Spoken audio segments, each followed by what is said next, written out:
Hello and welcome to Coxie's Picks, and recently I uploaded a quick short showing me Clejuso 13s and how I got out of them, and I did so by doing something which I called double lock abuse. But I realised that I hadn't actually explained on the channel what I was doing, so I thought, okay, I'll actually explain what I'm doing. So this discovery came because I got sent a broken set of Clejuso, and the broke on this one, unfortunately, is the pulls. They snapped. Which means that I can see what the double lock's doing. So if I now set the double lock like so, you can see that it moves into position. Now one of the cool things about that is it's accessible via the keyway.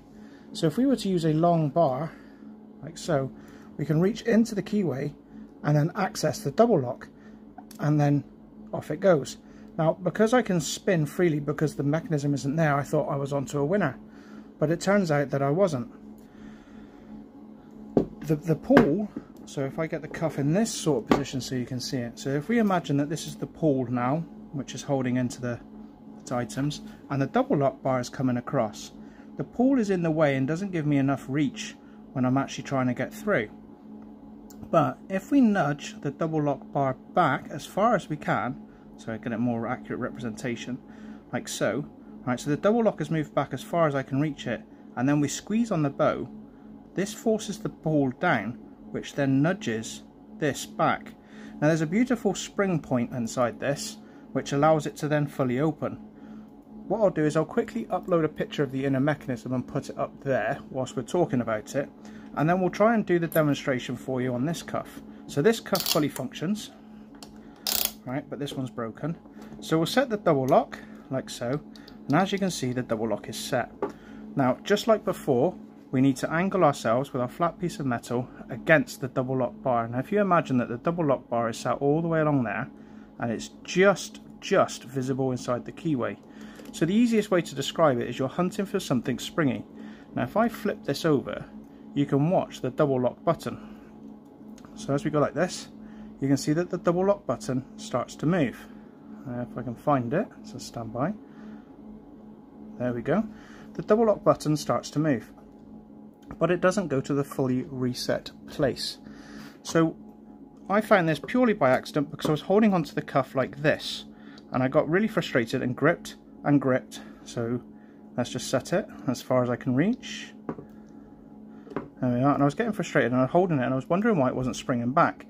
And then I released the bow and it dropped back. So let me show you that again. So it's there, right? And then I release and it dropped back. And that got me figuring that they were actually mating inside. What that means we can do is we can use that to our advantage, just like on the 12As, is we apply as a lot of force as we can to get this in the right position. And then we're squeezing this, we're forcing it down through, and you saw that it bounced that last stage. And now we're on the single lock.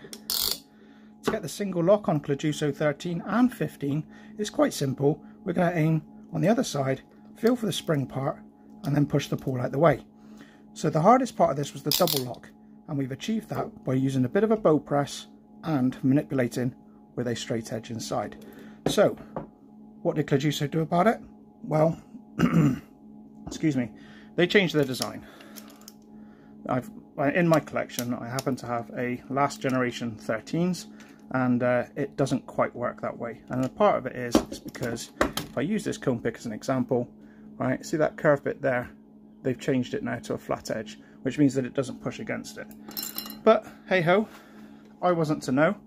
But what I did do is I've accidentally, or intentionally, whichever way you look at it, used a set of vulnerable Clejuso 13s for my rigid cuffs. So there we are, that is my double lock abuse on Clejuso 13s and 15s. I'm not really sure how you can identify which version you've got, because Clejuso, in their infinite wisdom, do not put version numbers on it. So if you've got a set of 13s, try it. It might work, it might not. And if it doesn't work, you may have the latest generation. So there we are. Thank you very much for watching, stay safe, and I'll see you in the next video. Goodbye!